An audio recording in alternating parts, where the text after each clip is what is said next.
Alright, and that should do it. Got my little microphone icon. Double check, make sure. Yep, okay. Never gonna not be paranoid about that now.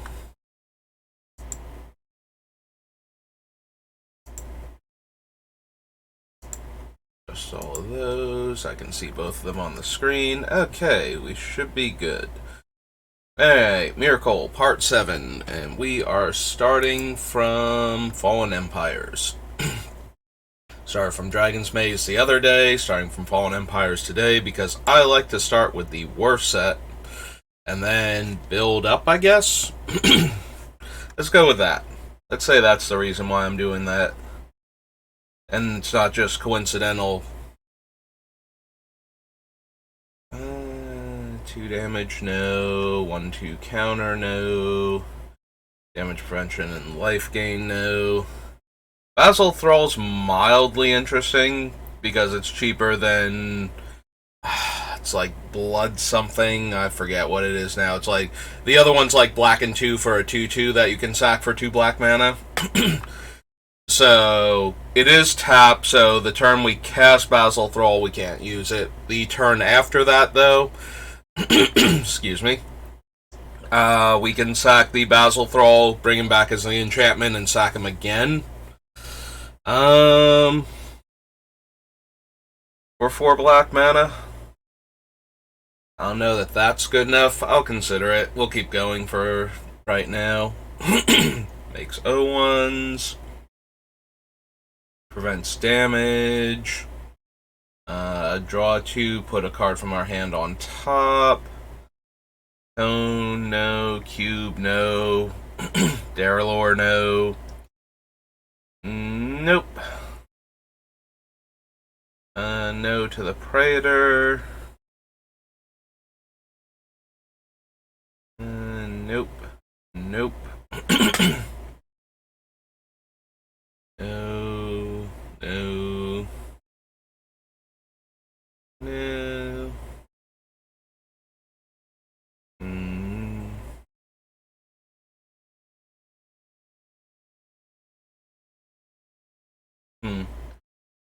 I don't think we need to filter white. I want to see if the wording is the same, though. Oh, God. And get some water. On the much cheaper Initiate of the Ebon Hand, since that filters for black mana. Mantle. No. No. No. No. Nope. No, no, no. Good old him, but no. No. Nope. No to the Money Changer, no to the Phalanx, no to the Priest. Nope.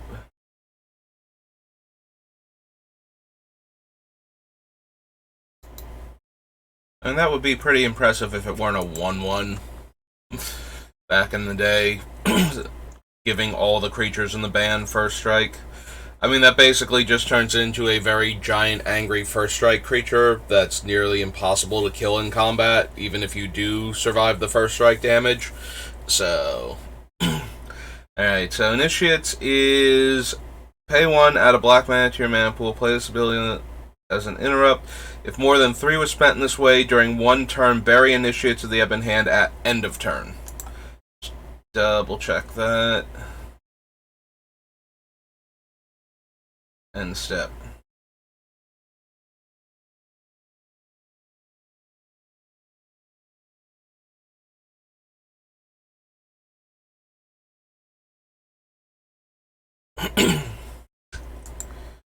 That ruling, in case you were wondering, is for things like the original Boseiju and Hall of the Bandit Lord and whatnot. If you use the mana for the Initiates, then it's no longer that mana, so it's no longer like instants and sorceries cast where they can't be countered, or creature spells become creatures with haste, that sort of thing. So the main reason I'm interested in the initiates of the Ebon Hand for filtering black mana is the idea that we're going to be doing things with like the Thrashing Wumpus and whatnot, which is a living pestilence creature. So being able to generate more black mana in a turn has like more interest to me, and this thing, even if we like burn through it in a turn, we'll still get the enchantment version of it. There were some other things too. I wanted to filter black mana for other reasons, and now I'm kind of blanking on exactly what I was planning to do with it, but we'll add it to the list anyway, and hopefully I'll remember by the time we get to the end of thing. Also, apparently I cannot spell initiates. Oh, because I'm missing the I over here, I believe. There we go. That fixed it. Taxon's not blocked. Taxon's not blocked. Yeah. Don't need either of them. Don't need the orders. Nobody's ever needed Rainbow Veil. I mean, I did play with it way back in the day when when I first started playing Magic. I was like, oh, cool, this fixes my mana. And then my opponent will use it, and I'll get it back. And then my opponent didn't use it. They're like, no, I'm going to keep you off of your color fixing now forever.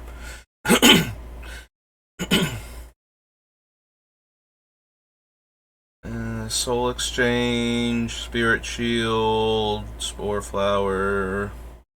Nope, none of these. Unsurprisingly.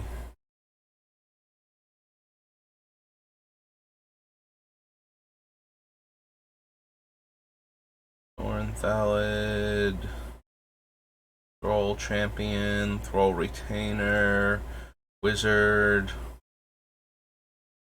Korok's Chant, Korok's Gate, and Ceylon Sword.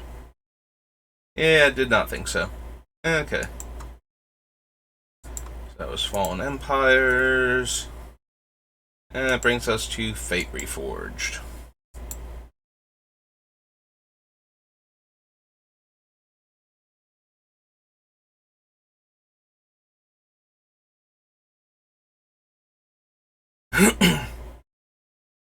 No. Beginning of your upkeep, draw a card if you control the creature with the greatest toughness or tied for the greatest toughness. Probably not. Lifelink, as long as you control a white or black permanent. No. Bolster 2. 1/1 counter, put a basic land on top of our deck. Dash. Trample and bounces another permanent. Or another creature, rather. Put a 1/1 counter on target creature I control. An enchanted creature gets -1/-1. Enters the battlefield, gain 3 life. Deals combat damage to one or more blocking creatures manifest. No. Defender and Reach. Each opponent sacks down to 2 creatures.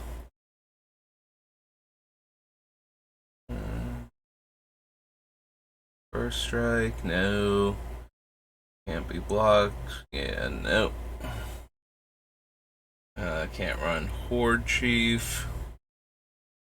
Bolster 3. Prevent all damage that would be dealt to you and permanents you control this turn by sources you don't control. If damage is prevented in this way, you may have Channel Harm. Deal that much damage to target creature. Beginning of combat on your turn, put 2 1/1 counters on target creature you control. Beginning of combat on each opponent's turn, tap target creature that player controls. Nope. Rocks of Fate. Enters the battlefield with 4 counters on it. Move a counter from target creature onto a second target creature. Nope. Cards -1. No. Dies, destroy target non-creature permanent is okay, but we can do better. An on-land card, no. Douse and Gloom, no. 2/2 Vigilance Prowess. Beginning of your end step, bolster X, where X is the number of tapped creatures you control. Flying, when a dragon you control attacks, bolster 2. He bolsters 2, and you control with a 1/1 counter on attacks. Tap target creature defender controls. Creature from your graveyard to the battlefield. Dragon gets 2 counters that way. 5/4. Manifest. Enters the battlefield with a 1/1 counter on it if you control a creature with power 4 or greater. Beginning of your main phase, add 2 green. Whenever a creature with flying enters the battlefield under your control, you may have it fight target creature you don't control. Creature dies, you gain X life and draw X cards, where X was its toughness. Ghastly Conscription. Graveyard, it deals 3 damage to target creature or player. Contest, Skurmag Angler, Harsh Sustenance deals X damage to target creature or player, and you gain X life, where X is the number of creatures you control. Nope.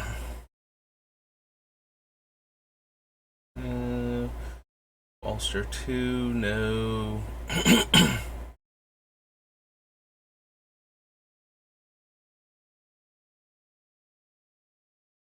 Barricade, you may return another. Nope. Nope. Prowess, enters the battlefield, return target enchantment card from your graveyard to your hand. Probably not. We need Map the Waste. 2 life, attacks make a 2/1 warrior. Will Reaper, another warrior, enters the battlefield under your control. Exile target creature card from a graveyard. If you do, gain 1 life. Nope. Turn face up, you gain 1 life for each creature you control, and 4 manifest the top card of your library. No. No. No. Nope. Return target creature card from your graveyard to your hand. Each opponent loses 2 life and you gain 2 life. So no. 6/4 Trampler. Tap target creature, draw a card. Return each creature with converted mana cost X or less from your graveyard to the battlefield. Exile those creatures at the beginning of your next upkeep. Exile Rally the Ancestors. Right. Because if they let you just sacrifice them, then it would be would set it up to do it again. Which I think people were still doing when this card was big in Standard. I forget exactly how the deck worked. We should still have ways to sacrifice the creatures. I'm just thinking, like, it gets a bunch of our stuff back, and then it dies, and then we get it back again, in theory, with Myrkul.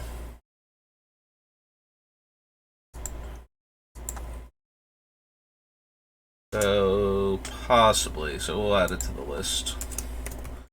Rally the Ancestors. I mean, it's possible we just want, like, Ascent from Avernus instead in that slot.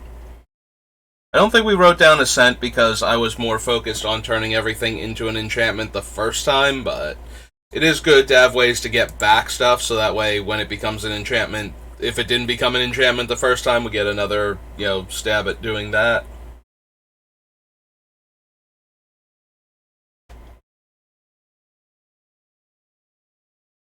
No, no, no, no, no, nope, nope. Battlefield, each player puts the top 3 cards. No, no, no. Can't run Soulfire Grandmaster. Nope, because we're trying to exile a lot of the stuff from our graveyard. Nope. Nope. Can't run Tasker. Return another creature you control to owner's hand. If you do, this gains indestructible. Would be okay, but ultimately I think not.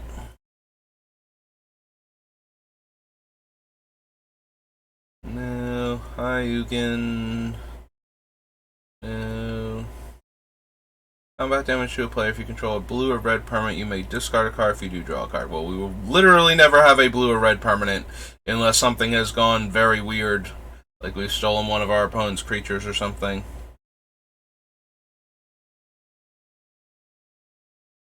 So, interestingly enough, with this guy and the new Phyrexian one that's coming out, so if he comes back as an enchantment without being a creature and we pay this, it makes him a 3/3 warrior, 3/3 human warrior. Once we do that, and then we can keep buffing him back up again. I don't know that is necessarily good for what our deck is trying to do, but it is kind of funny that it works that way. It's the same thing as animating any enchantment. Like, you pay the mana, and the effect makes it the creature, and since this doesn't wear off at end of turn, it just goes back to being a creature and just has the enchantment subtype again. Or, not subtype, the enchantment type in addition. Yeah, I don't think that's actually good enough to merit putting it in our deck, but it is kind of funny that it still works. Like, because of the way it's worded, we can turn it back into a creature with its own ability, and then it'll just be an enchantment creature from that point. No. Prevent all combat damage will be dealt this turn. Instead, prevent all combat damage will be dealt by creatures your opponents control. Can't run Yasova, and that's it. Alright. That was Fate. Fifth Dawn next.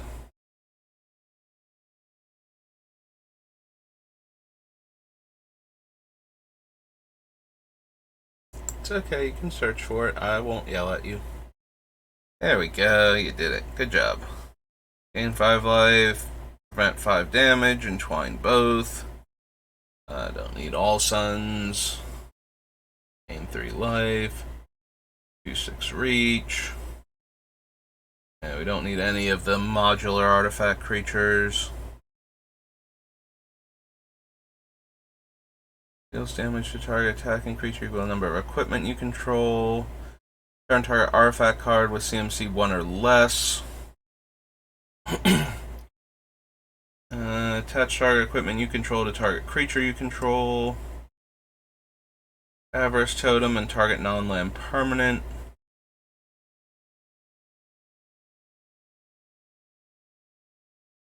It doesn't untap. Bring an insect creature token into play for each forest you control. Double life total. Sacrifice a creature, deals 1 damage to target creature or player. Comes into play, untap it. No, can't run any of the bringers. Tap target player loses 1 life. No. Can't run that. No. Nope.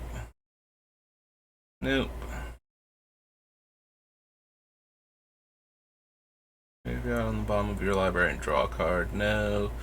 Not really a cranial plating deck. I don't think we need Crucible for anything. I don't think there's any lands in particular we want super bad. Controller adds 2 mana any combination of colors to their mana pool. No.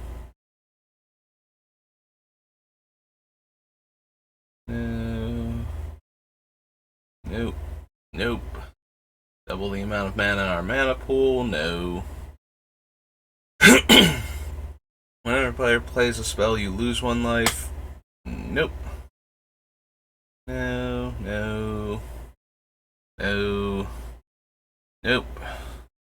No. Eternal Witness? Probably.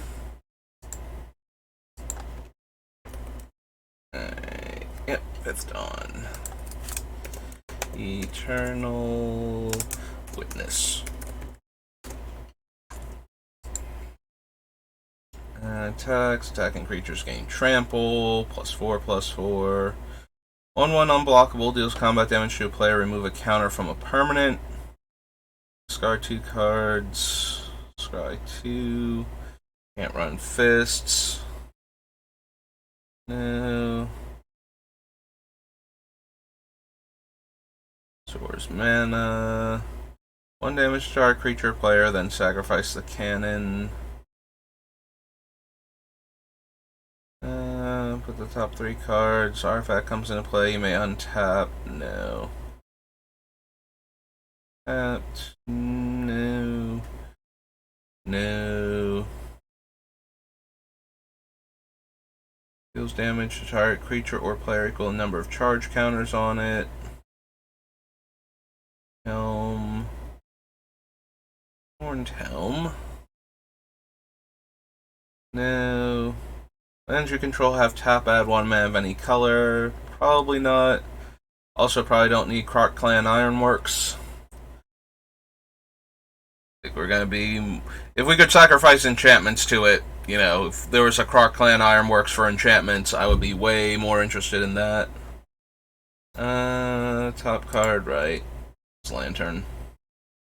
Return target artifact card. No. No. Nope. +1 or +0/+1. And has vigilance. Each creature you control is a vampire. Whenever this creature deals damage to a creature, put a +1/+1 counter on this creature. Nope. Don't need Golem. Can't run Stealth Suit. Draw 2 cards, lose 2 life. No. Artifact. No. Counter target activate ability from an artifact source and destroy that artifact if it's in play. Plunge into darkness. If creatures gain 3 life, pay X life, then look at the top X cards of your library, put 1 of those cards in your hand, and remove the rest from the game. Nope. If a player would draw a card, that player skips that draw. At the end of each turn, each player sacrifices a permanent unless they discard a card from their hand. Nope. Rakshasa. Razormane Manticore. Relentless Rats. Destroy all creatures that dealt damage to you this turn. Roar of Reclamation. Each player returns all artifact cards from their graveyard to play. No. Animating Lands. No. Turn target non-creature artifact card from your graveyard with convert mana cost 1 or less to play. Creatures put into a graveyard from play, untap it. Sunburst. No. No. Don't think so.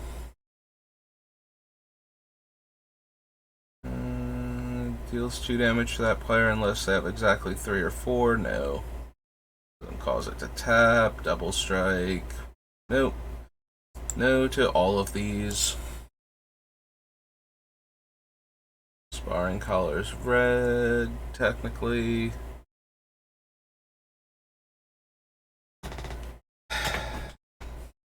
You could run Staff of Dominion as one of the ways to use infinite mana. That is what I wanted the Ebon hand for, is that I have ways to generate infinite green mana, or will, thanks to Devoted Druid in this deck. So it gives me another option. Activate abilities can't be played if it's an artifact. Or if it's a creature, can't attack or block. It's equipment. No, no.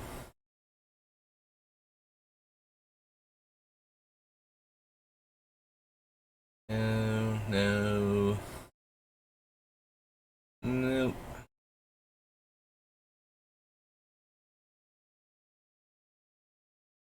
That creature at end of combat, no. An artifact. Generate target creature. 6 damage to each creature with flying and can deal damage as though it weren't blocked. No to all of these. Betrayal, Viridian, whatever. Lore Bearers. Attacks your opponent's control, no. Wayfarer's Bauble, no. Alright, so literally just the Eternal Witness from 5th Dawn. And 5th edition, 4th edition, all the From the Vaults. Future Sight.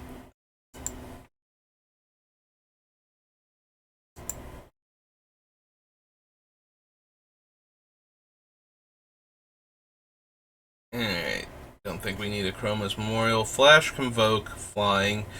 Comes into play, prevent the next 5 damage that will be dealt to any number of target creatures and or players divided as you choose.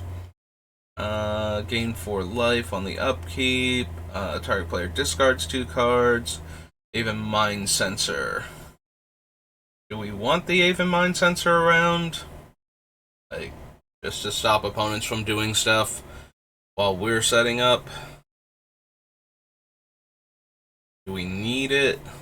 Probably not.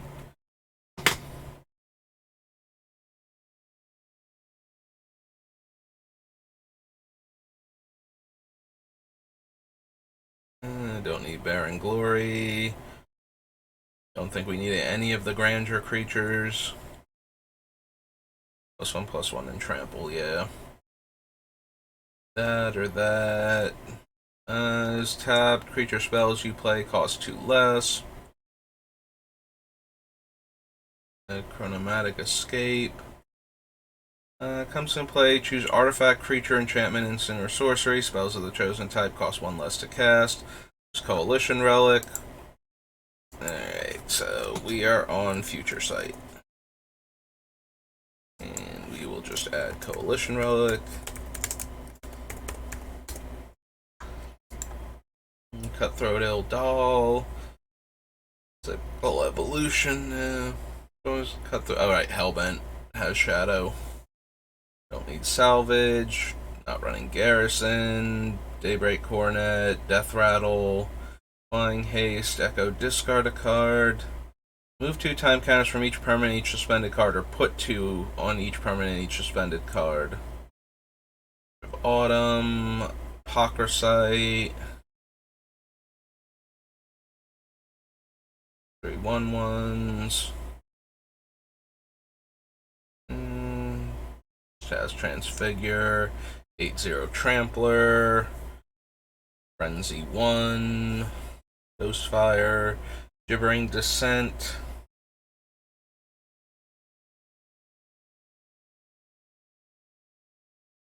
Gift of Granite. Glittering Wish, no. No. Grave Scrabbler. Creature spell. That player's opponents draw a card, no. Cycling Madness. Comes in play if it's not a token. Each of your teammates puts a token into play. Oh, right. It's the enchantment token maker from that gives out Ivory Mask. Yeah, Ivory Mask is the one that it's supposed to be from Mercadian Masks. Nope. Don't think we need Intervention Pact. Invoke and Kicker. Still no. Flying, Flanking, Suspend.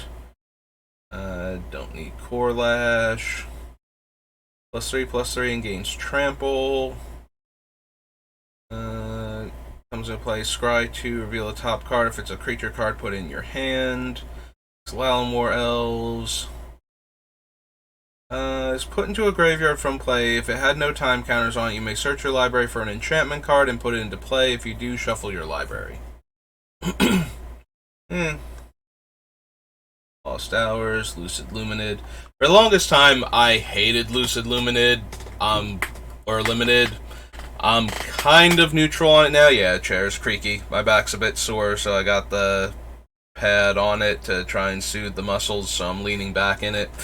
I need to adjust my position. I hated this because it is the first creature that is also an enchantment, and that is not obvious from the way Lucid Limited is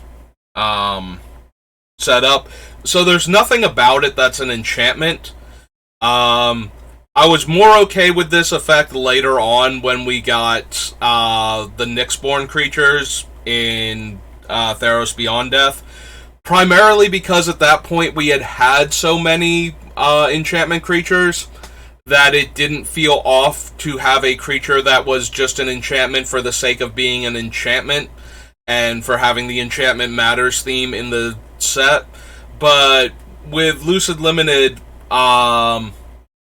there's no reason for it to be an enchantment. Like, there's no Enchantment Matters cards in the set, really, like as an important theme where you would care that this thing is an enchantment. It's more likely to be a detriment, similar to earlier artifact creatures way back when Magic started, where being an artifact creature meant that you were vulnerable to two different types of removal. That some, colors that didn't necessarily get creature removal, like green, still got artifact hate, so your creature was like more vulnerable, not less. With the original reason being that, well, you can cast artifact creatures in any deck because all artifacts used to be colorless. So the fact that Lucid Limited is an enchantment meant nothing other than being a detriment to it, but it also doesn't have anything that made it feel like it was an enchantment. The idea was to show that, one of the things Rosewater has said before is that he kind of wished that they had made enchantment creatures earlier on in Magic the same way they made artifact creatures, where it was more about the card being the two types, and that way when the type is relevant, adding it on becomes a benefit, or becomes a way to like group the creature into a smaller category because it is both an enchantment and a creature. So this card is meant to reflect that type of logic, but because it was the very first enchantment creature and it felt like a creature but not an enchantment in any meaningful way, I always hated Lucid Limited. I always thought, and I keep wanting to call it Luminid. For some reason in my head it had a U in it somewhere that it doesn't have. But yeah, I always hated this card because I thought it was very poorly designed. I thought it should have some sort of static that made it feel like it was an enchantment at the same time that it was a creature. Like I said, once we had lots of enchantment creatures and we went back to Theros, the idea of having a creature that is also an enchantment just for the sake of it being an enchantment creature felt way more natural than it did when Lucid Limited first got printed. In fact, it took me way too long to figure out why this was a future shifted card, because I kept missing that it was an enchantment and a creature. Because there was nothing about it that made me think it would be an enchantment.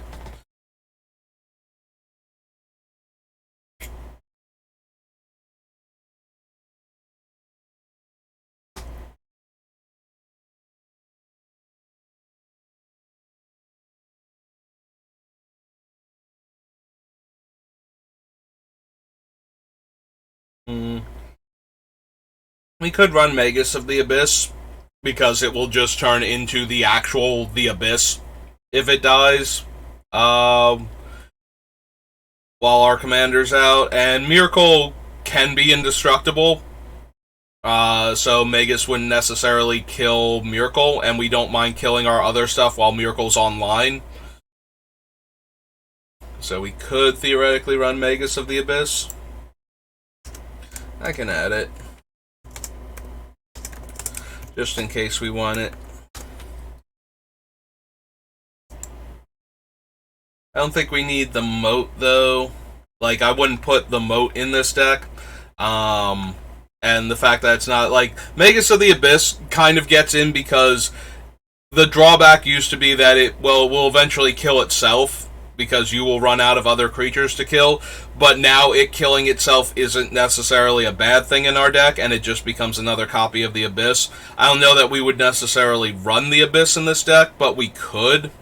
So having the Magus in just means that it gets to be the Abyss sometimes when we might want that, until it kills itself, and if we can get Myrkul out before it does that, then it just turns into regular the Abyss, and then we get to keep the Abyss around for forever, theoretically, until we get disenchanted. It might not make the list, but it is an option. The other ones, though, like, I don't want Moat in the deck to begin with, so I don't need a creature that starts off as Moat in creature form and then can die into being regular Moat later. Similarly, we would not be running Eladmir's Vineyard in this deck, so. Yeah, so I did not realize this until somebody pointed out on one of the forums. We just got this guy's card for Dominaria United, and I did not remember that this was a named character that appeared in flavor text. Apparently, he's on like 3 or 4 different cards. What is his name? Radadrabic of Urborg. Yeah, he just got a card. He's actually kind of interesting in that he would work with this deck. In fact, I think he's white-black, so it's entirely possible he could make it in if we have enough legendaries. So his whole thing is that when a legendary creature dies, you get a 2/2 zombie token, but the zombie token has the name and effect of the legendary creature, and it stops being legendary. And he doesn't exile the original to do this. So if we had a legendary creature die while both he and Myrkul are out, we would get a 2/2 non-legendary token copy of that creature, and an enchantment version of that creature. So we would be able to double up on our effects in that regard. So he might make it onto the list, since Dominaria United's full spoiler should be out before we're done working on the card selection for this. We'll be able to figure out what cards we want from that set to add into here. Don't need the Kithkin. Don't need the Nakadal. Put into opponent's graveyard from anywhere. If it's suspended, you may remove a counter. That's just a 4/4 fear, so. Prevent all the damage that will be dealt to target creature this turn. No. No. No. No. Nope. No to that. No to this. I think we need that. Don't have any rebel themes. Kicker and vanishing. Choose target face-up card that's removed from the game. Its owner shuffles it into their library. So Rift Sweeper gets a little bit interesting with Myrkul. Rift Sweeper and Pull from Eternity both would allow us to get a card that's been exiled back into our deck. So unless a card instructs you to exile a card face down, it is always exiled face up. So we can actually add the Rift Sweeper as a way to get back something that we've exiled already this game. I know you're not going to accept the spelling because it's one word and that's not a real word, but there is a W in there, so we're going to go back and add that in. 3/4. When another creature comes into play, remove this from the game, return it to play under its owner's control at end of turn. Prevent the next 1 damage that will be dealt to each creature you control this turn. The next creature you play this turn can be played as though it had flash and draw a card. Flash comes into play, you gain protection from the color of your choice until end of turn.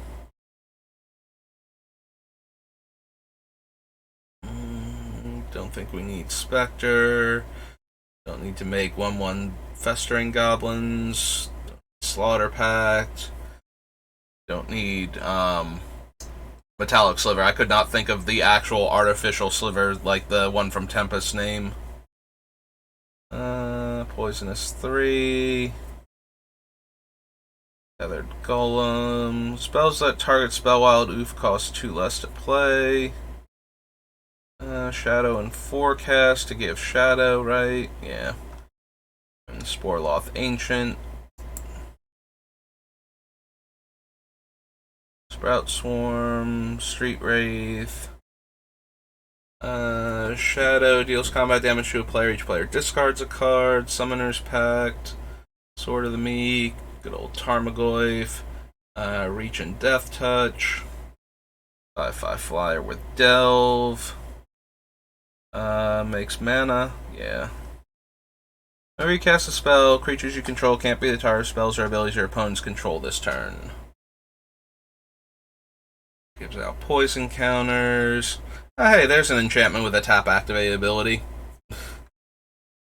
Just in case anybody who happens to watch this series is wondering if you can use non-creatures as enchantments with tap activated abilities. Well, yes. They function exactly how they're supposed to on any other non-creature permanent type.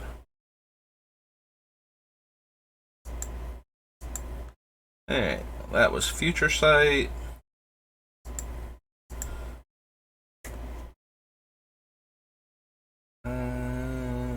Alright, we were on game night now.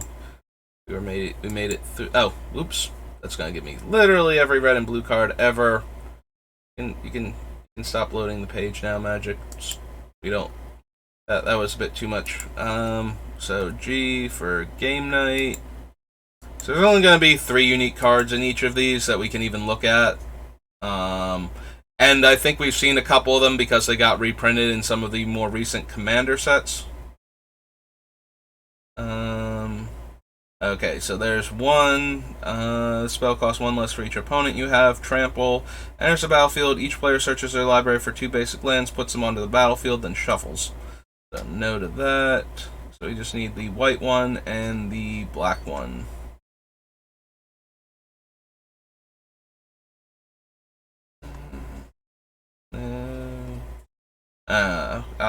Flying Lifelink. Enters the battlefield, create a number of 2/2 white knight creature tokens with vigilance equal to the number of opponents you attack this turn. No. And the black one is Rothulk. Enters the battlefield, return up to X target zombie cards from your graveyard to the battlefield, where X is the number of opponents you have. So no to all of those. Alright, so the second game night, the black one is going to be the Lich that got reprinted, so we shouldn't need that one. But I forget what the white and green ones were from this set, so... Yeah, calculating Lich, so 5/5 menace, whenever a creature attacks one or more of your opponents, that player loses 1 life. Trample, enters the battlefield, other creatures you control get +3/+3 and trample until end of turn. So it's an underwhelming Greater Hoof. And the white one is Vigilance, enters the battlefield. For each opponent, choose a creature with the greatest power among creatures that player controls and destroy those creatures. It is, however, a 7-drop. So I don't think so. So those were the 3 unique cards from each of those sets. After game night is Gatecrash.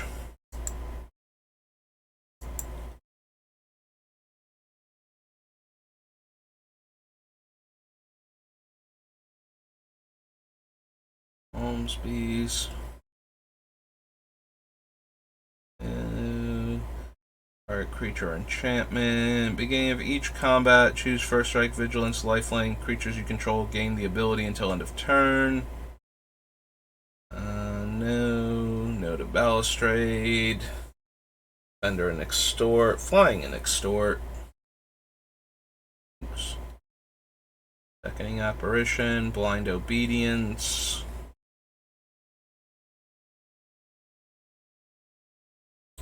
All of these. Another creature gains protection from the color of your choice until end of turn. We will have much better sacrifice options than her. Another creature, Corpse Blockade, gains Death Touch. Another white creature enters the battlefield under your control. Tap target creature.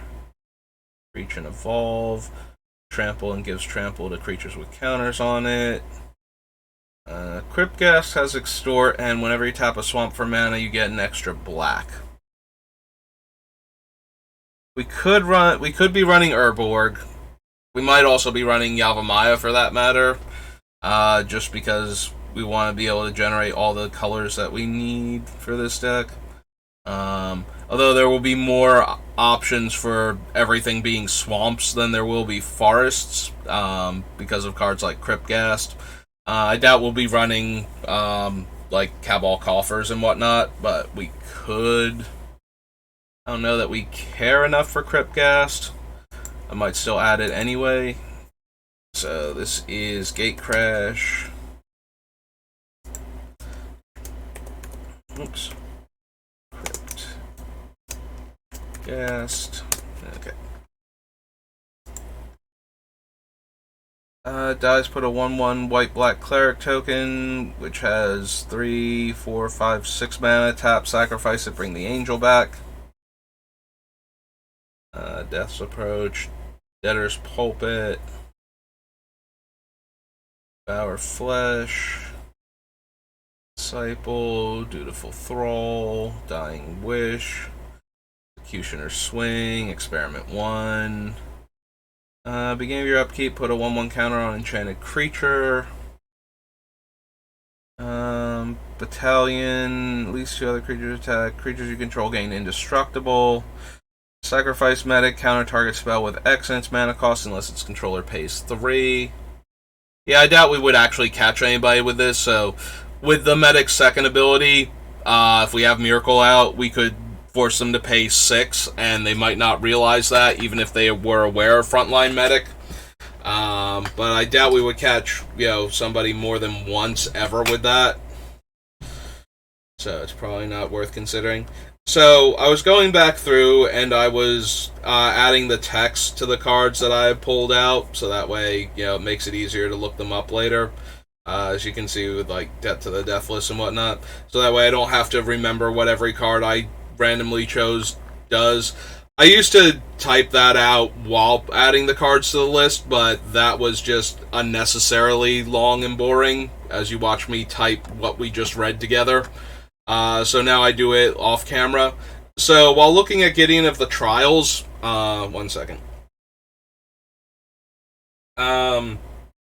I realized that he doesn't work the way I wanted him to with Myrkul, because the Gideon type is one of the things he loses when he comes back as the enchantment. So even if he were animated and died and came back as the enchantment, or if any of the other Gideons died as creatures and came back as enchantments, it still wouldn't do what I need it to do, because he would lose the Gideon type, and so the emblem that says you can't lose the game as long as you have Gideon in play means Planeswalker Gideon, or anything else with the Gideon subtype, which I believe requires Planeswalkers the same way you can't have a creature type unless you're a creature or have tribal attached to you. So Gideon, so all of the Gideons that become enchantments would lose the Gideon type, so they would not make me immortal with Gideon of the Trials, so that's actually almost definitely going to get cut now, because the reason I put it in is not how the card functions. Speaking of that little factoid, I still have not gotten a response back whether or not I can have damage redirected to enchantments. Because I really want to know if cards like Veteran Bodyguard and Opali and Oracle's Attendants and whatnot can turn into enchantments and then try to redirect the damage to themselves and fail because they're not creatures. But I want to know if the failure happens and I take the damage, or the failure happens and the damage just kind of dissipates because it can't be dealt to them. Because it's not... The way it's worded, it can go either way. I don't know, so I would need to know how the specific rulings work when that interaction comes up. So I don't know if they haven't gotten back to me because it's too complex of an answer and they can't tweet it at me and I need to just email them, or if they, are actually trying to figure this out right now. But yeah, it's one of those things, like, I would assume that you can't have damage redirected to permanents that can't normally be dealt damage, so you can't redirect damage to non-animated artifacts, lands, or enchantments, is what I would think. But Magic has a lot of complex rules that, because of the way the game works, the correct answer is sometimes counterintuitive. So because I don't know, I still need like a judge to answer that one for me, even though it's like, why would you be able to redirect damage to enchantments? Like, they're not creatures, they can't be dealt damage. The damage should stay where it was supposed to go. It's like, yeah, that makes sense, but that doesn't necessarily mean it's correct. You know, Magic gets really weird sometimes with its rulings. As protection from multicolored. Add green for each 1/1 counter on it. As dealt damage, you may destroy target non-land permanent. Up to the creature with no 1/1 counters on them. Creatures you control get +0/+1 for each gate you control and have vigilance. +2/+2 pro creatures. It's blue in the activation. Hates on tokens. Return each creature card with convert mana cost X or less from your graveyard to the battlefield. You know, I forgot this card actually existed. I look at it sent from Avernus, and I'm like, this is an amazing card, and it's going to be super powerful and limited. I forgot there was another version of that card. It doesn't bring back Planeswalkers, but since I'm mostly considering it for limited back when I was looking at it, that really doesn't super matter. I mean, yes, I was definitely considering it for, like, you know, my Super Friends Commander deck, just as a way to put a whole bunch of Planeswalkers into play simultaneously, but... So, I guess if we're considering, the one we just saw from Fate Reforged that used to have a deck based around it. Yeah. So if we're considering that, I guess, and Ascend from Avernus, I guess we're considering Immortal Servitude also. Especially since Servitude will basically be easier to cast in our deck and function exactly the same if we don't wind up running any Planeswalkers, and since Gideon no longer does what I wanted him to do, there's a very high chance that we'll be down to like maybe 1 or 2 walkers, depending on what they actually do, that would interact positively with this deck.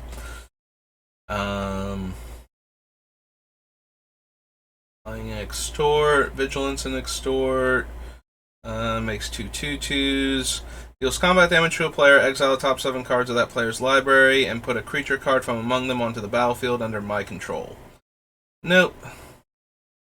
Enters the battlefield. For each opponent, exile up to 1 target creature that player controls, and that player gains life equal to its power. This one is also a 7-drop, but the exiling effect I like a bit more. Also, I get to choose, whereas the Felidar was always their highest power creature. So if one of their slightly smaller, or even their smallest creature, has way more utility on the board, I would rather have that than the... Like, I just completely dismissed the Felidar before for being a 7-drop with a similar ability. So in case you are wondering, it is because exiling the creature in Commander is a lot more... potent than killing it, because everybody has reanimator effects. Not everybody, but... Oh, we lost the R somewhere. Primordial. That doesn't necessarily mean that Luminate Primordial will make it into the deck, but it has a much better chance. Oh, there's Merciless Eviction. I don't know that we would want Merciless Eviction and Farewell, but... in fact, there's always a slim possibility that I don't want either. I might take Austere Command for its flexibility over the guaranteed exiling. So Merciless Eviction, out of the 3 of those, Austere Command, Merciless Eviction, and Farewell, is the least likely to get into the deck. The one thing it has going for it, ahead of those two is that its ability to interact with planeswalkers is not shared by the other cards. You cannot choose planeswalkers for either of the other ones. So it does have an advantage there. The other thing is, whereas exiling cards is generally better, with the Wrath effects, I actually kind of want my stuff to die, not get exiled. Again, exiling is better. So for my deck, if they die instead of getting exiled while Myrkul's in play, A, I might not even lose Myrkul. He might be indestructible at the time, and B, I get to get all of the other ones back. So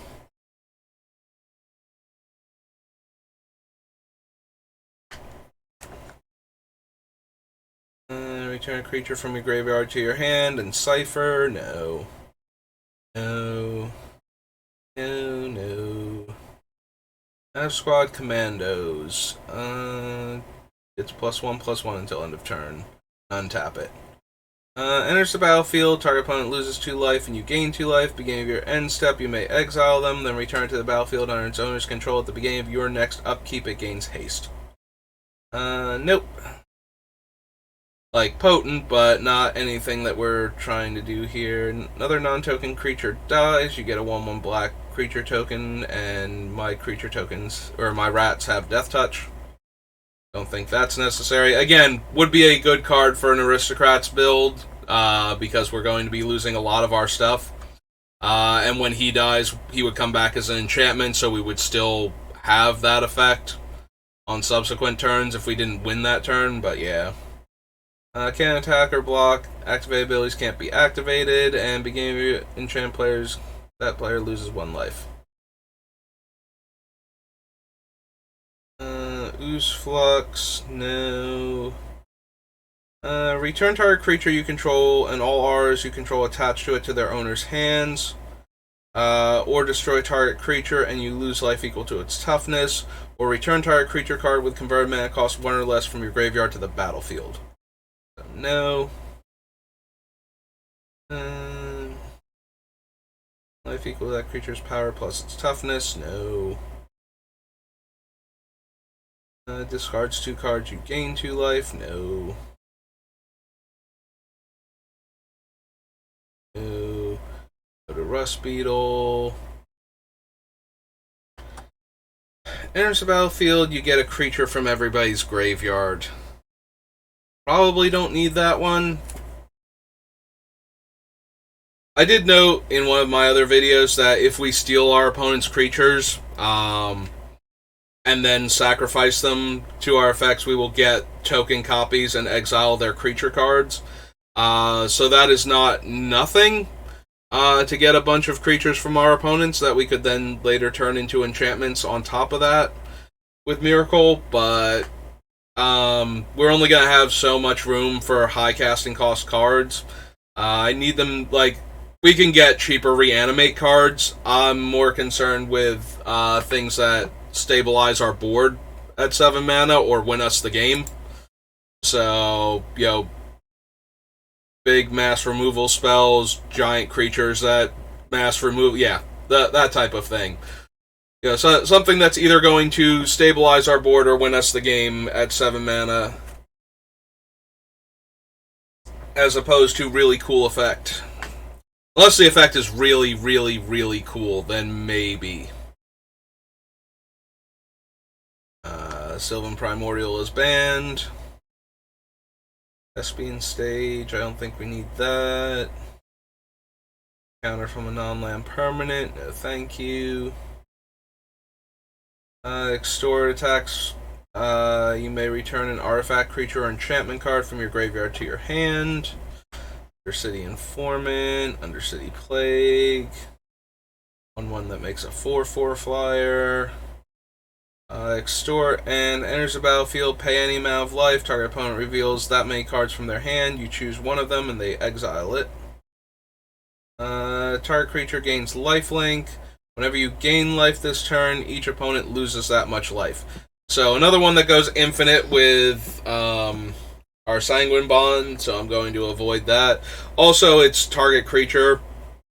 I kind of wish I could find target permanent, for things that would give lifelink to, like planeswalkers or artifacts or enchantments that would deal damage. I cannot remember if there's an actual card that does that or not. Yeah, just having a card that gives lifelink to a permanent, because anything can have lifelink, and it functions on any permanent. You normally only see it. In fact, it functions on any card. Any source that has lifelink causes you to gain that much life. Similarly, Death Touch will work on any card type.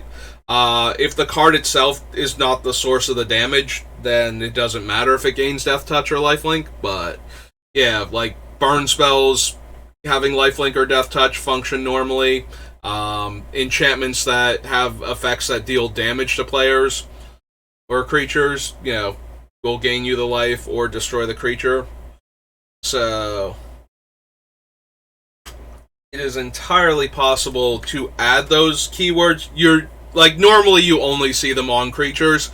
There have been like 1 or 2 cards that give lifelink to like your spells. Like it's like a red-white card and it gives lifelink to your like red instants and sorceries. Because like I said, lifelink actually does work that way. So if you give a spell lifelink and the spell deals damage, then you still gain the life. So no to all of these, it looks like, and yeah. Alright, back we go. So I'm looking for effects that give lifelink or functionally lifelink, so I can do cool things with certain cards that I want to add to this deck. Alright, so that was Gatecrash. There were unique cards in the gift pack, right? There were like 5 cards, so we would get to see those 3. I don't think we need the Zhang versus Muyanling. Just because they're like, even the planeswalkers in that thing were super underwhelming. When one or more creatures you control attacks, they gain indestructible. Attacks, it gets +1/+1 until end of turn for each land you control. Dies, destroy target creature an opponent controls, and you gain 4 life. All okay, all unnecessary. That was the gift pack. Yeah, I don't think there's anything in the global deck series.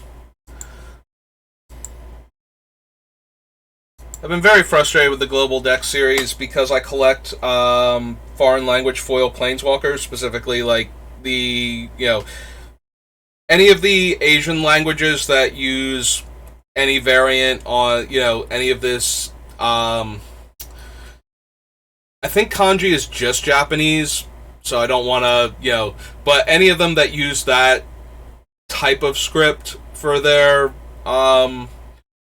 written language, I collect them. So Chinese, Korean, and Japanese are all are the 3 languages that Magic does that I would collect. For the Planeswalkers, I primarily collect Japanese. Korean is rarer. Chinese, because I have less of an attachment to Chinese culture than I do Japanese culture. It's the 3rd one on the list. But because most English-speaking Magic players are not going to know the difference, like, I can tell when I look at a card which language it's in 99% of the time, because we only have the 3. Like, if we added in other similarly scripted languages, I would not be able to identify them immediately. Like, if I was looking at like Taiwanese or something, I would not. I only have the 3 languages that Magic's in, and technically they're simplified in traditional Chinese, and they're slightly different in their appearance. Also, they can vary a bit more, like, name-wise. Like, if you actually look at the images themselves, the actual written language is very similar for both of them, but the because of the way the simplified versus traditional works, one of them can have and will use much more complex groups of symbols, the traditional as opposed to the simplified. So there's that, but like I can almost always tell just by glancing at it which one I'm actually looking at. There are a few symbols that have enough similarity. Basically, it's almost like the font is different for them, like because the languages have a bunch of very similar symbols. Like if you look at especially Chinese and Japanese, if you look at the basic lands names in both languages, a bunch of the symbols look very similar. Like the symbol for mountain in Chinese and the symbol for mountain in Japanese are nearly identical. They're both like they look like a block print W with the center one slightly higher. Um, but yeah, I can tell by looking at them which ones they are. But most English-speaking Magic players can't. They wouldn't. So I don't. If I cannot find the card in Japanese or Korean, then I might go for Chinese just to have it in my collection. Like my Jace the Mind Sculptor foil World Wake is in Chinese, because I found one at a price that I could afford. That was actually kind of funny. Jace was the most expensive Magic card I had bought at the time, and he was $120 plus shipping, and I almost didn't buy him back then for that much because it upset me to pay more for a card that had recently, had been printed in the past year for Magic. It upset me to pay more for that than I had paid for my Beta Ancestral Recall. Because I've been playing Magic long enough that was a thing and that was a fact. Like, Beta Ancestral Recall I bought for $120. Jace was $120-ish plus shipping. And I almost didn't get him. And the reason I actually bought Jace at the time was because Bloodbraid Elf was still in Standard, and I knew, this was back when I actually cared about Standard more. I knew that when Bloodbraid Elf rotated and Jace didn't, that unless there was something on the power level of Bloodbraid Elf, which Wizards was already like, yeah, maybe Bloodbraid Elf was a mistake. There were actually people in Wizards that were like, maybe we shouldn't have done Bloodbraid Elf, maybe it was too powerful for Standard. Type of rumblings going on, so I was like, so yeah, assuming that nothing else is on that power level that they already had about to go to print before they realized this, Jace is going to dominate Standard. So, and that was back when I still cared about Standard, and I liked having, fancy foils of the cards in my Standard deck. Oh my god, I'm trying to imagine still caring about that, and that would be an absolute nightmare. But anyway, it was a nightmare back then, too, trying to keep your collection full of foils, especially foreign language foils that are more expensive than the English versions of them. Yeah. So I did buy that particular Jace for playing with so I could play with him in Standard. So yeah, that is how I got my Chinese foil Jace. So I don't mind buying in Chinese, but the reason I'm going through all this, I cannot find the Chinese language version of this deck anywhere, or the two Planeswalker cards. Because I collect foreign language foil Planeswalkers in the Asian languages, I have been looking for this ever since they announced it, and I have never seen one for sale on eBay or either of the cards. I can order from Chinese dealers, and they have other Magic cards, but there is no Zhang Yangu or Mu Yanling, the Global Deck Series version, or the sealed product. I cannot find it anywhere in Chinese. And it was supposed to be in the native, the Global Deck Series was going to be this thing where there would be the cards in their native language and English, and that was going to be it. The Global Deck Series did not do particularly well. They started with China because, every company would like to do business in China because they have such a huge market. So if you can create something that will appeal to that particular market, you can make a ton of money on your international sales. So they started with China, but they were planning on doing other ones if the Chinese one was successful, and it kind of wasn't. Like, you can still find the Mu versus Zhao, or Zhang rather, global decks like for about $20 on eBay in English, and there are tons of people that just have them lying around. But for like, I assumed that I would be able to, like, I've bought foreign language planeswalker decks and whatnot before, so I assumed I would be able to find this in Chinese and get it, for like $20-$30, somewhere in that range, to have it shipped to me. And nope, nothing. Never found one. One of the things I miss about like the Magic Fest and whatnot is that you get international dealers. It was especially true like the Legacy Grand Prix, like going back a few years now, like quite a few years in Jersey. The one that had the Brainstorm playmat as the, hey, if you show up to this particular Grand Prix, like the DT Lorezi artwork Brainstorm, attracted a bunch of international dealers. That's actually where I picked up a bunch of things that I've been looking for a long time, like getting Japanese foil fetch lands, like the cons ones, but so yeah, like the ones from the Onslaught ones, but the cons artwork, because I just wanted to get them at that point before I missed them a second time, since I was not collecting foreign language foils back during Onslaught block. That had not been a thing that had started. Like, the whole foreign language thing is because it became very trendy among Magic players to collect Japanese, specifically Japanese language Magic cards, and especially the foils because they're rarer. And the reason for that was a combination of a resurgence in anime. Like, we got like the second big wave of anime in America. It was a niche thing before then, but there were a lot of like people in the West that were interested in anime, spawned by like things like the movie Akira,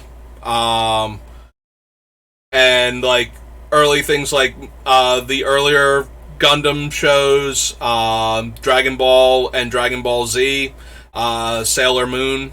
There were a bunch of people that were interested in anime because of those, and it had like a cult following basically. And then we started getting like more Dragon Ball Z, and like because the Western media companies that were dubbing it had basically stopped like halfway through the Frieza saga, so for like 5 or 6 years there was no continuation. Like, it ended right when Goku was about to fight Jason Birder from the Ginyu Force, and that was like the end of it. So we started getting like the newer episodes of that. We got Cowboy Bebop. Weirdly enough, like Cartoon Network, Adult Swim, Cowboy Bebop did a lot for anime back in the day, to get people more interested in seeing other anime. And then, everything that was like super popular in Japan and had like any kind of presence in the minds over here started like getting stuff. And then other people were like, hey, Cartoon Network did insane with Cowboy Bebop, like let's start doing, like, for a while there were like every channel that had like a like that teen to 30 demographic had at least one anime show on it. Like MTV had a couple of anime shows on them. Sci-Fi Channel had a couple on. Things like that. So like all of these different channels had like a couple of anime shows, and Cartoon Network was doing the same. And then Pokemon hit and Yu-Gi-Oh hit, and that was basically like the whole now everything is anime. So there was that going on.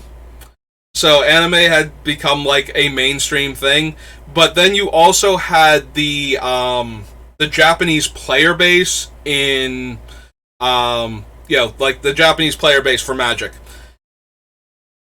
really hit like a collective stride. There were multiple high level Japanese pros emerging at the same time. So when you combine that fact with the West's reignited interest in Japanese culture, especially anime, it became this thing where Magic players at the time were there. Like, it wasn't all Magic players, obviously. I say Magic players. What I mean is that there was a subset of Magic players that began looking at Japanese language cards, and especially Japanese language foil cards, as a status symbol for their deck. And as somebody who has all of the Magic cards and enjoys collecting the game, that game, like, I like my collection to be impressive to other people, as much as I like it to be something that I want. So that motivated me to collect more foreign language foil cards. And one day I realized that because of the way I collect and the cards that I focus on, I had basically every Planeswalker except for like 5 of them. So that were like actually worth money. So the most expensive one was Lily of the Veil. Like, that one hurt a lot to get because I waited way too long to pick her up. And now, of course, she's gotten reprinted in like 2 different other sets. First a master set, and now she's coming back in standard. So that one's gonna hurt a lot, I'm sure, because I mean, granted, I have the original Lily of the Veil, like, in a Strahd one, so at least that one won't tank too hard, but yeah. So when I look at the Global Deck Series, it continues to frustrate me because I don't have Zhao or Mu, and I can't Zhang or Mu, and I cannot find them in Chinese. And you would think that would be like one of the simplest things. Like, that was the whole point, was to print it in the language of the player base that the deck series was supposed to appeal to. Like, each one of these deck series was supposed to appeal to the culture of the of the country that it's centered on. So this one being centered on characters inspired by Chinese myth and legend, and then you would do like something in one of the European languages, like an Italian one or a French one or something, and have it be inspired by like lore and folktale from that region, and it would only be available in that language in English. You would think that finding it in the other language would be relatively easy, because there's only the 2 languages it would have even been printed in, and it would be kind of the point to have it be in that language. No, can't find it anywhere. Super frustrating. Whenever one or more creatures you control attack, you gain 1 life for each attacking creature. 1/3 flyer. +4/+4 in trample, 5 damage to target attacking or blocking creature. Enters the battlefield, creatures you control get +1/+1. 5/5 trampler, 2/1 reach, 4/4, 2/4 reach. It's Giant Spider. Enchanted creature gets +3/+3.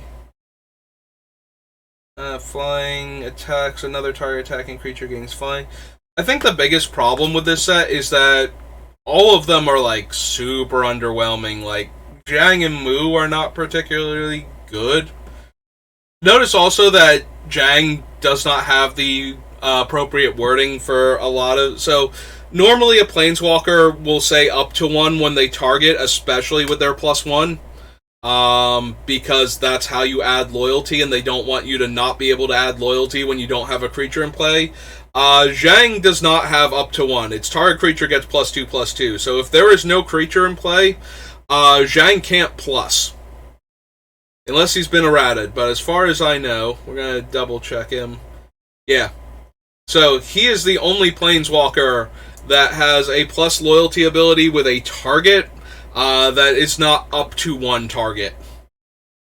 So yeah, he can't even plus if he doesn't have a target in play. So if he's sitting there on like one loyalty, you can't, like, you can either make Mowu and let him go away, or you have to just sit there and do nothing with him because you can't plus him until there's a creature in play. Now, granted, you can target your opponent's creature, so this has to be an empty board state for that to be true.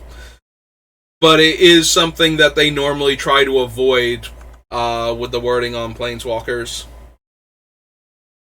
But yeah, the actual quality of the two Planeswalkers is about the power level of regular Planeswalker decks at the time, which is to say, not good. Like, very not good.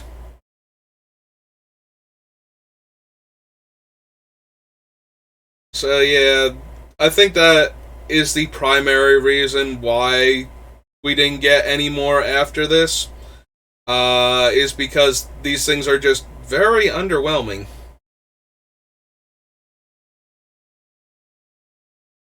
So there's just not any cards that, you know, you would want for your deck. But yeah, that's my. I think I've done a similar rant on the global deck series. I definitely talked before about my collecting foreign language foils, especially planeswalkers, and the motivation behind it. I think it was in one of my first videos.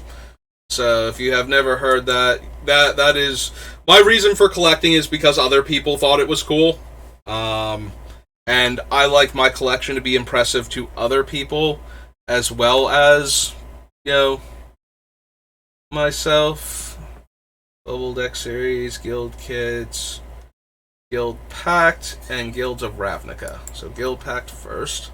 Have enough time for this? Yeah. You have to be to work at 2 o'clock again, so I'm going to be packing it up probably after this one. All comes into play, or the creature it haunts is put into a graveyard, destroy target enchantment. No. Discard a card, gets +2/+2 and gains fear. Upkeep, each opponent loses 1 life, you gain life equal to the life lost this way.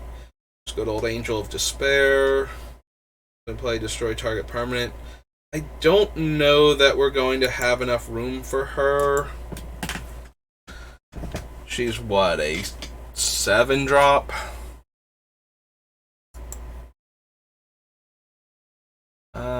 Oh no, this is Guild Pact. Nope, wrong guild. There we go. Found it. Yeah, way back when I started doing Commander, if you had a white-black deck, Angel of Despair was going in there, along with Vindicate and whatnot. Now we've got, like, the Archon, and we've got, like, 2 different Archons, actually, so that are both probably better for this deck. We'll add her to the list, but we're probably going to wind up cutting her. His only comes into play, right? Yeah. When she first came out, well, not when she first came out, because we weren't really doing Commander decks back then. I wasn't anyway, but when I first started building Commander, if you were white-black, Angel of Despair was certainly something worth considering. Nowadays, there are so many similar cards to her that have more reasonable casting costs, or that do more than her, that you probably just want one of those.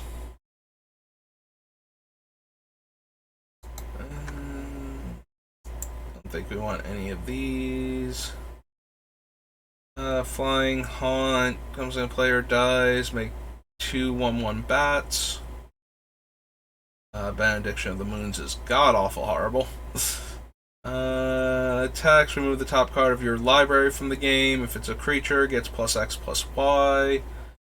Flying Haunt drains 2, reveals their hand, choose a non-land card and remove it from the game. Move target land from the game. Name a card until your next turn. The name card can't be played. Draw a card. Loses flying, deals damage to that creature equal to the number of forests you control. Cremate, Cry of Contrition. Once put into the graveyard, target player discards a card. Remove 2 creature cards in your graveyard from the game, target player discards a card. Nope. Destroy each creature with converted mana cost 3 or less. No. Dagger, Claw, Imp. Debtor's Knell. Normally Debtor's Knell would be a very high chance of making it in here. It's just a very potent card, even at 7 mana. It is a do-nothing enchantment. You do need to survive the entire turn cycle with it in play in order for it to start generating value, but that is a lot of value because this is any graveyard. So, beginning of your upkeep, you choose a target creature in a graveyard and put it into play. So chances are you will find something very potent by the time you can cast this thing. That being said, we already have a whole lot going on with our own graveyard and interaction, so I don't think we need that one. Basic land walk, +2/+2 as long as it's a creature. Comes into play, put into a graveyard. Return target creature card from your graveyard to your hand. Nope. Graces. Specifically auras. Bloodthirst 3, the original Ghost Council. Ghostway. Remove each creature you control from the game. Return those creatures to play under owner's control at end of turn. I don't know that we need Ghostway. It is only creatures, so if we're not reanimating the enchantment tokens, we're not exiling them. It does let us get around board wipes that exile, like Farewell and Merciless Eviction. But I don't know that we're going to have room for it. And we probably just want to run Teferi's Protection at that point, if we're going to run Ghostway. Although we do have enough comes into play abilities that Ghostway actually might generate value. We'll add it to the list. I think Teferi's Protection will go in over it. There's Godless Shrine. Yeah, sorry about the creaky chair.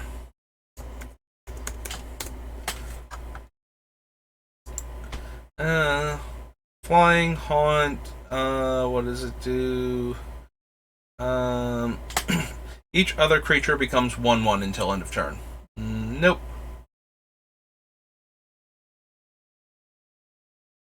Life equal to its power. Let's have red. This is red. No. Game of your upkeep, tap target creature. No. Creature attacks you, its controller loses 1 life. It's in your opening hand. Creature spells can't be countered. No. Creature tokens get +1/+1. No. Target creature can't attack this turn. Remove target card in a graveyard from the game. Sacrifice Moratorium Stone. Remove from the game target non-land card in a graveyard. All other cards in graveyards with the same name as that card. And all permanents with that name. Nope. Sorry, target creature or enchantment. No. Yeah, these also used to be, like, Mortify and Putrefy also used to show up a lot in Commander. We've just gotten so many good multi-purpose permanent removal spells that you almost never see them now, though. Just compare Putrefy to Assassin's Trophy, or Mortify to, what's the one from, it's not Shadows over, it's like, is it Shadows and Eldritch Moon? Shadows over Innistrad, something Unmaking, the one where Soren's forced to destroy Avacyn. Where you exile the non-land permanent, you lose 3 life. So yeah, you gain the ability to exile creatures and planeswalkers. at the cost of an extra 3 life for the same mana cost, or you can do Utter End and pay 1 more mana and not pay the life and get the same effect, on top of having access to Vindicate. So, in that much life, no. I'm just going to play Choose a Color, has protection from the chosen color. Euthanist. Gains 1 life. Each player loses 1 life. Creatures you control get +1/+1, or creatures you don't control get -1/-1. Torso of Signet. Church of Deals. Tap target creature. Hillary. Grisolka. Poison Belly Ogre. Deal combat damage to defending players so they weren't blocked. Destroy all enchantments target player controls. And Swamp Walk and as Regenerate. If white was spent, the target player skips their next combat phase, and it can't block. Sacrifice a creature, destroy each creature with the same converted mana cost as the sacrificed creature. Seems unnecessary. Seize the Soul is just abysmal. 2 different colors it can't target. It's trying to avoid the feel bad of you having to kill your own spirit token under the wrong circumstances. But because of that, the already limited versatility on older black removal spells where they couldn't target black creatures now gets reduced even further. But because it makes a 1/1, that meant it had to be a rare. +2/+2 until end of turn. If black was spent, target player discards a card. Can't be blocked except by creatures with flying. Can't be the target's spells or abilities. Choose a color. It taps for mana of that color and has reach. Deals damage equal to its power to target attacking or blocking creature. Less than its power, can't block it. Makes 2 1/1s. And you can sacrifice a bat to make 2 more bats, and sacrifice a bat to regenerate it. It's flying, attacks. Each other attacking creature gains fear. Souls of the Faultless is dealt combat damage. You gain that much life, and the attacking player loses that much life. Whenever an opponent plays a spell, that player sacrifices a permanent unless they pay 1. Obnoxious, but not necessarily what this deck wants. X is your life total. No. Sacrifice 3 white creatures. Remove target creature from the game. Whenever another black creature you control is put into the graveyard from play, make a 1/1 white spirit token. Tap all creatures you control, draw a card. +2/+2 and trample, draw a card. Prevent the next 3 damage and draw a card. And enchant creature is a 6/6, and you can sacrifice it to make a 6/6 worm token. Alright. So we made it through. This is Guild Pact. So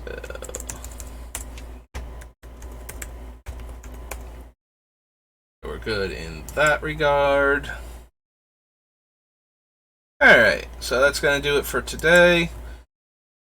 Hopefully I'll be back on for a quick stream tomorrow, Thursday. Schedule is a bit wonky. I am planning to go see the new Dragon Ball Super movie. Actually really excited for this thing. As someone who was okay with the way the Cell saga ended and would have been okay with Gohan taking over for Goku, I think I'm going to enjoy this movie a lot. Gohan has not gotten a lot to do since the Cell saga, and I was kind of disappointed in that. Like, I was looking forward to his fight with Majin Buu, and then it turned out that all of that build-up wound up just being an extra power-up for Majin Buu at the time, to make him even more intimidating, and to force other characters to have to do stuff. But yeah, and then I haven't actually seen, like, Super the series. I've seen the other movies, but I don't have any of the anime streaming services that would allow me to watch. Like, I don't have Crunchyroll or anything, so I can't watch the Super series. And, like, I've never had a DVR. I used to, way back in the day, have a VCR attached to my TV, like, built in, so it was very easy to record TV shows for me, you know, on the ever archaic VHS tapes. But that thing died years ago, and I had to upgrade to an HD TV anyway for modern gaming systems. So that thing's out of commission. So I have never actually seen, like, the the DB Super series. Like, I'm aware of the events that happen in it, but I've only seen the movies. And one of the things that I'm aware of is that, as far as I know, Gohan, despite participating in the Tournament of Power arc and having an extended role in the retelling of Resurrection F, doesn't actually get to do anything cool in either of those. Like, in fact, a lot of people who are big Gohan fans seem to be super disappointed with the way the character has been used in the past for Dragon Ball Super.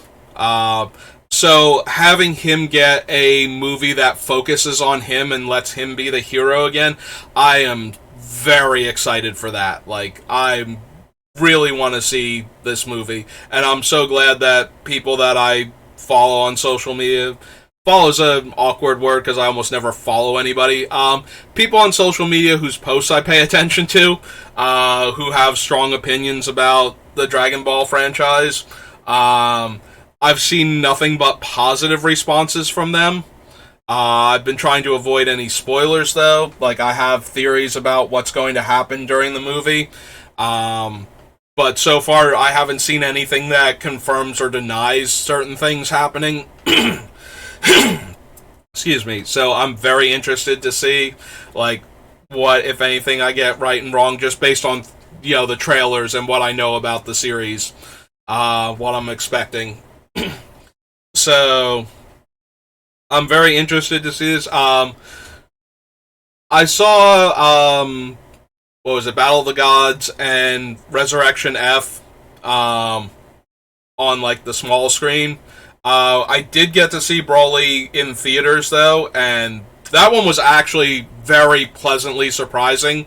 The same people that I was talking about before, where I heard good things about, you know, Superhero, I had heard good things about them from Broly, and that made me want to go see it, because Broly is one of those characters that, like, he was really popular, but if you actually watch any of the movies that original Broly was from, he's just a screaming man-child the entire time. Like, yes, it's cool how powerful he is, but that's about it. It's like, he's the legendary Super Saiyan. That's like his whole thing, and calling him Anime Hulk is not inaccurate. Like, he just keeps getting angrier and more powerful the more people fight back against him. And then he's just kind of defeated because, you know, he has to be.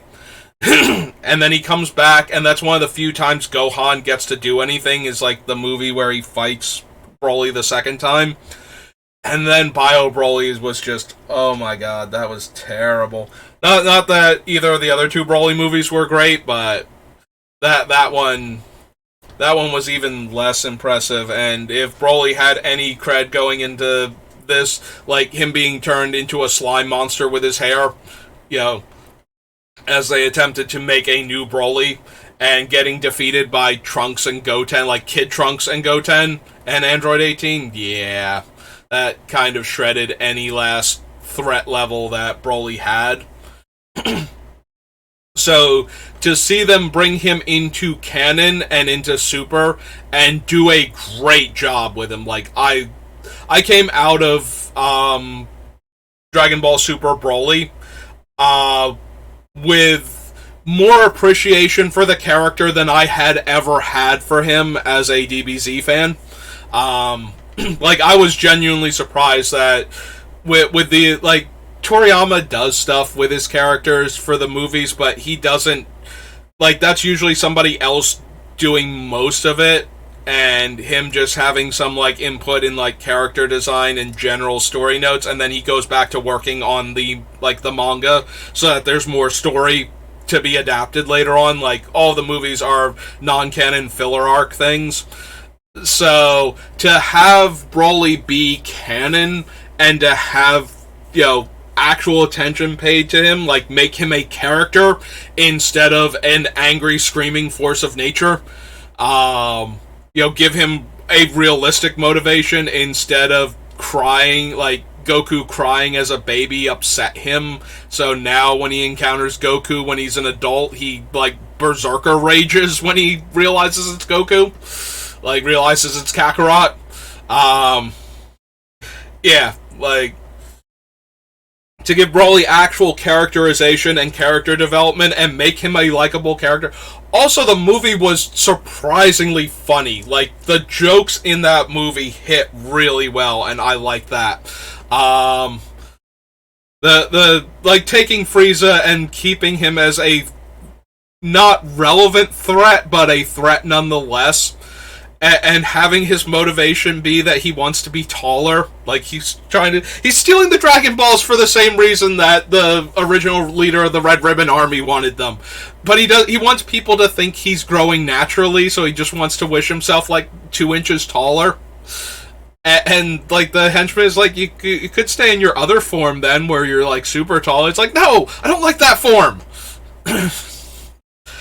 Like, that one, I like that.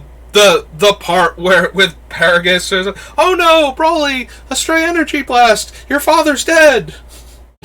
Because he wants to trigger, like, that, the combination of the intelligence of Frieza, where he's outmatched, but he's still strategically relevant, kind of like if Piccolo were still evil, that kind of level where it's like, okay, I can't fight them, like, my full strength was not enough to beat them, but that doesn't mean I can't think of ways to mess with them, and realizing that Broly hadn't gone Super Saiyan yet, and remembering how he triggered it with Goku, it's just, and then the ridiculous overacting on top of that. It's, oh no, Broly, your dad's been killed. This is so tragic. Yeah, no, I genuinely enjoyed the Broly movie. Like, that one, the humor landed for me, the action was spectacular, so I am really looking forward to Superhero. Because I want to see Gohan do something cool for the first time, basically, since Cell. You know, he had a couple moments, you know, you're gonna fight Super Buu? No, I'm going to kill Super Buu. To his face, right before attacking him. You know, that was really cool, and if it had have lasted any longer, that would have been a lot more fun, but, you know. Unfortunately, feedback told Toriyama that no, everybody wanted Goku to still be the hero. So Toriyama was like, okay, I can do that for you. But yeah, Gohan not getting to do anything since basically killing Cell and a couple of movies. Really, really looking forward to this one. Like I said, I've heard good things from people whose opinion on Dragon Ball stuff I value a lot. Like, people who spend a lot more time and energy thinking about and caring about Dragon Ball than I ever have, are reacting very positively to this movie, so I am looking forward to it, but that's going to throw my schedule off on Thursday, because the time that I would normally start, I'm probably going to be at the theater, so yeah, so I'm going to end here, and I'm going to try to do another quick stream tomorrow, and Thursday will be when I get back from the movies. So, have a good rest of your day, and I'll see you next time.